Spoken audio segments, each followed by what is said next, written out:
Selamat siang, jumpa lagi dengan Denok Ayu Novel. Bagaimana kabar sobat semua? Sebelum kita mulai cerita ini, ayo silakan subscribe, like, komen, share dan nyalakan loncengnya untuk mendapatkan notifikasi terbaru ketika Mimin upload videonya. Menantu terbaik bab 338 menginvestasikan tamu asing. Hao Ningyuan tidak terburu-buru untuk berbicara dan mengulurkan tangan ke sekretaris Xiao Fan. Sekretaris Xiao Fan segera mengambil folder dan menyerahkannya ke tangan Lin Yu.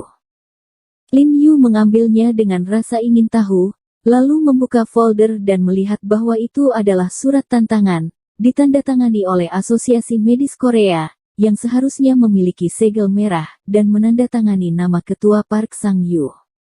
Pengobatan Korea akan menantang kita ke Huaxia. Lin Yu sedikit mengernyit saat melihat isi dari buku tantangan, tapi dia merasa sedikit terkejut tapi masuk akal.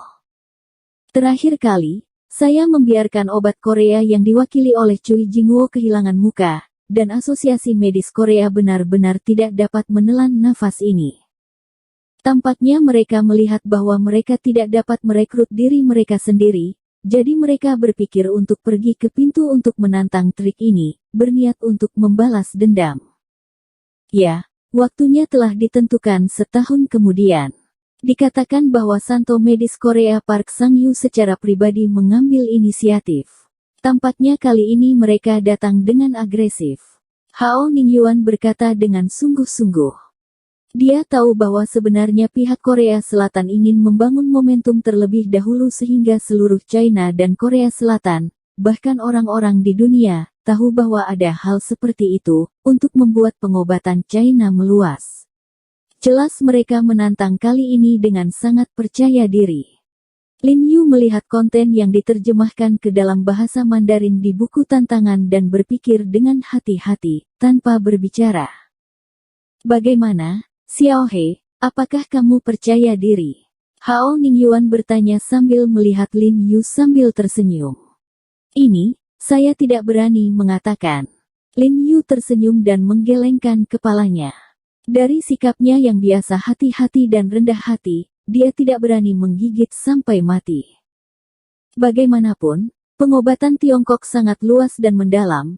Meskipun nenek moyangnya memiliki pengetahuan yang mendalam tentang kuno dan modern, tidak dapat dipungkiri bahwa ada tempat yang tidak dapat ia tutupi, sehingga ia tidak berani membual tentang hal itu. Terlepas dari apakah Anda yakin atau tidak, Anda harus berjuang. Orang-orang memanggil Anda untuk bermain, kata Hao Ningyuan sambil tersenyum. Sejujurnya, dia masih sangat percaya diri pada Lin Yu, jangan terlalu berlebihan. Tekanan, bagaimanapun, ini masih awal, dan kita bisa bersiap untuk itu. Aku akan melakukan yang terbaik. Lin Yu tiba-tiba teringat manusia perunggu suci surgawi yang telah jatuh ke tangan Park Sang-yu, matanya tajam, dan dia harus berusaha sekuat tenaga untuk memenangkan harta nasional dalam tantangan ini. Dan satu hal lagi. Hao Ningyuan sekali lagi meminta sekretaris Xiao Fan untuk menyerahkan setumpuk dokumen kepada Lin Yu. Lin Yu dengan cepat melihatnya, dan berkata dengan heran, apakah Anda akan mendirikan asosiasi pengobatan tradisional Cina? Tidak buruk. Hao Ningyuan mengangguk dan tersenyum, meskipun Tiongkok tidak kekurangan individu atau asosiasi pengobatan Tiongkok lokal, tidak ada asosiasi pengobatan Tiongkok nasional yang didukung pemerintah. Jadi aku ingin mendirikannya. Aku telah meminta instruksi dari Dewan Negara beberapa hari yang lalu. Setelah itu, hal di atas sudah menginstruksikan saya untuk sangat mendukung perkembangan pengobatan Tiongkok, dan dana khusus yang dialokasikan oleh negara akan segera tiba.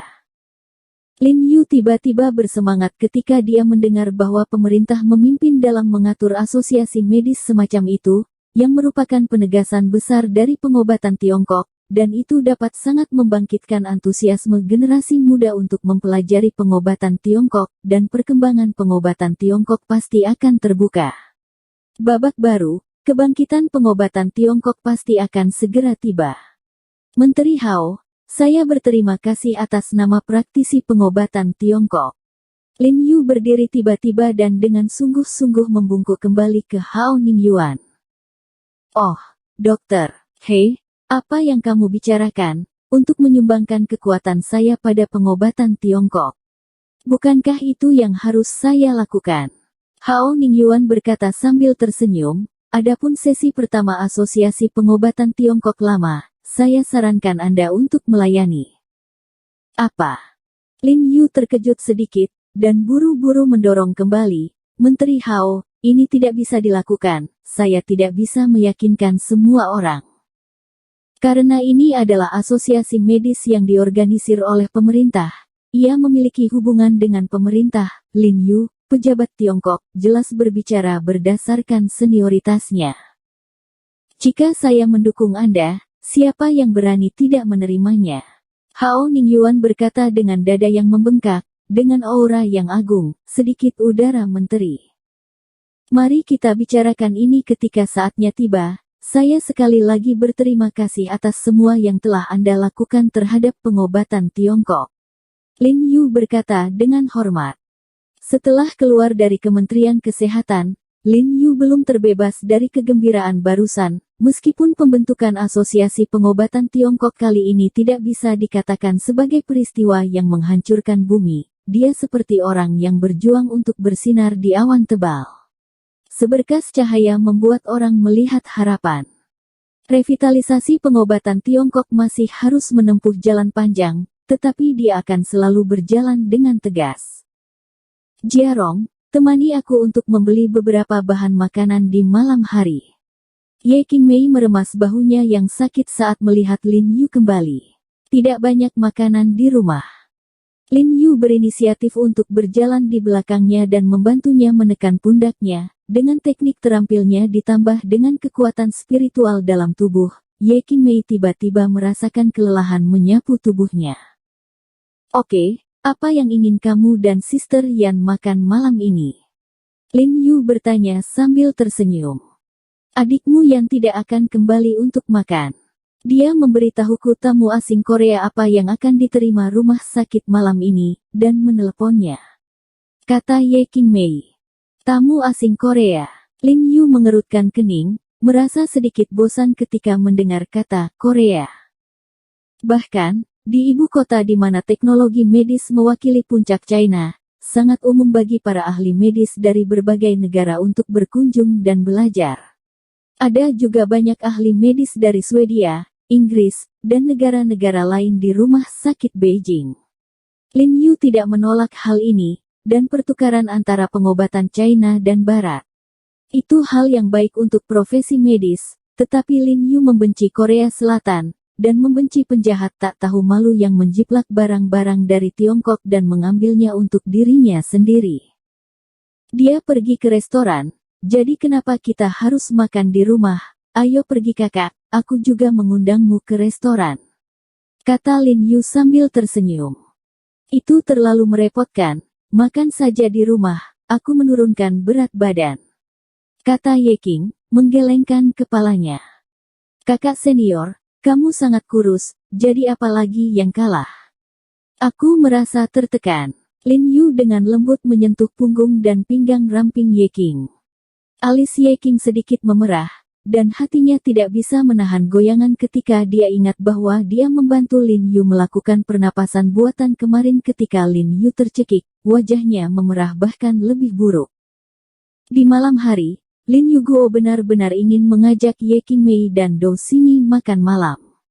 Ketika Jiang Yan menelepon Jiang Yan tahu bahwa mereka akan pergi juga. Jadi dia dengan tegas meminta mereka untuk datang ke restoran tempat rumah sakitnya berada, dan Lin Yu setuju. Karena tamu asing yang diterima oleh rumah sakit pertama Universitas Beijing kali ini datang ke rumah sakit untuk penyelidikan dan investasi, standar penerimaan mereka sangat tinggi, dan hotel tersebut dipasang di Hotel Bintang 5 di pusat kota. Setelah Lin Yu tiba bersama Ye Qingmei dan Dou Ximi, orang-orang di rumah sakit Jiang Yan belum juga datang. Ayolah, kakak senior, sini, pesan saja, apapun yang ingin kamu makan. Lin Yu mendorong menu ke mereka dan berkata dengan berani. Ini sup lobster Dongxingban, hidangan Poseidon, foie gras cherry.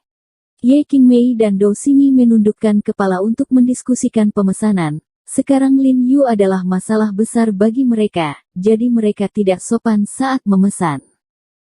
Tiba-tiba Lin Yu mencium aroma yang akrab, dan kemudian sosok cantik berjalan di belakang Lin Yu dengan sepatu hak tinggi. Sepasang tangan giok meremas bahunya, dan suara lembut datang, "Bagaimana, apakah kamu lelah hari ini?" "Tidak apa-apa, klik di kiri, hei, ya, klik di kanan."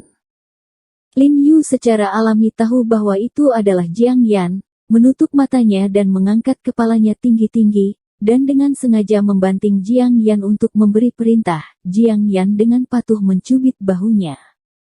"Oke, Yan, jangan terbiasa dengannya." Ye Qing memberi Lin Yu alis putih. "Benar, Tuan, semakin saya terbiasa, semakin selesai." Dou Xingyi mendengus dan berkata dengan bercanda. "Kalau begitu aku sudah terbiasa dengannya sepanjang hidupnya," kata Jiang Yan lembut. "Jiang Yan, cepat." Pada saat ini, seorang pria gemuk berkacamata melirik ke sini dan meneriaki Jiang Yan dengan suara yang dalam. "Oke, aku akan segera ke sana." Jiang Yan dengan cepat mengangkat kepalanya dan menjawab, lalu menundukkan kepalanya dan berkata kepada Lin Yu dan yang lainnya, "Kamu makan dulu, aku akan berada di ruang pribadi di dalam, dan aku akan segera datang." Alasan dia meminta Lin Yu dan yang lainnya untuk datang ke hotel di sini adalah karena dia ingin datang untuk mencari mereka untuk makan malam setelah bersulang. Faktanya, meskipun meja yang diatur oleh rumah sakit mereka adalah kamar pribadi, itu hanyalah layar berlubang ekstra, yang memungkinkan Anda untuk melihat dengan jelas orang-orang di dalam dan mendengar percakapan mereka. Rumah sakit mereka telah menetapkan total 3 meja, bersama dengan tamu asing, ada total 20 atau 30 orang. Jiang Yan masuk dan duduk di meja terluar bersama seorang rekan perempuan. Tamu-tamu asing utama duduk di meja tengah, ditemani oleh beberapa pimpinan yang bertanggung jawab atas Departemen Logistik dan Hubungan Eksternal di beberapa rumah sakit. Itu Qisouyi, Kepala Departemen Hubungan Internasional, yang mendesak Jiang Yan untuk datang. Beberapa orang Korea yang datang untuk berinvestasi dan menyelidiki adalah pemimpin senior dari perusahaan alat kesehatan terbesar di Korea Selatan. Mereka semua berusia sekitar 40 tahun dan memiliki rasa superioritas dalam setiap sikap. Alasan mengapa mereka begitu sombong adalah karena jumlah investasi kali ini diukur dalam satuan 100 juta yuan, dan rumah sakit pertama Universitas Beijing secara alami adalah keramahan yang baik. Setelah Qisouyi menemani mereka minum-minum, ketua bernama Qiu Zaizong yang duduk di tengah melirik paha ketat Jiang Yan yang dibungkus dengan legging berwarna daging, dan menarik lehernya. Dasi depan berkata kepada Qisouyi, "Menteri Qi, rumah sakit Anda menerima tamu asing, dan Anda bahkan tidak memiliki seorang wanita cantik yang bersulang. Tampaknya agak tidak masuk akal." "Ah, ya, tentu saja ada." Qisouyi telah memperhatikan mata Qiu Zaizong, dan dengan cepat menoleh ke Jiang Yan dan berkata, "Jiang Yan, jangan cepat-cepat minum dengan Presiden Qiu." Sebagai Kepala Departemen Hubungan Eksternal, dia secara alami mengetahui peran wanita cantik dalam pembicaraan bisnis. Inilah mengapa dia memanggil Jiang Yan sepanjang waktu, karena melihat seluruh rumah sakit pertama Universitas Beijing, Jiang Yan adalah eksistensi yang paling menarik perhatian. Jiang Yan sedikit terkejut, karena Qisouyi telah menyapanya sejak lama, jadi dia tidak ragu-ragu, bangkit dan berjalan dengan anggur, dan berkata kepada Qiu Zaizong, "Presiden Qiu, saya menghormati Anda." Setelah berbicara, Jiang Yan dengan lembut meletakkan cangkir ke mulutnya dan menyesapnya. "Hehe, kenapa, wanita cantik bertubuh besar ini tidak minum kacamata denganku, apa kau meremehkanku?" Qiu Zaizongpi berkata sambil tersenyum. "Minum dengan presiden kita. Belum ada yang berani untuk tidak bersulang. Anda memberi saya semua minuman." Seorang asisten di samping Qiu Zaizong menunjuk ke Jiang Yan dan berkata dengan suara dingin.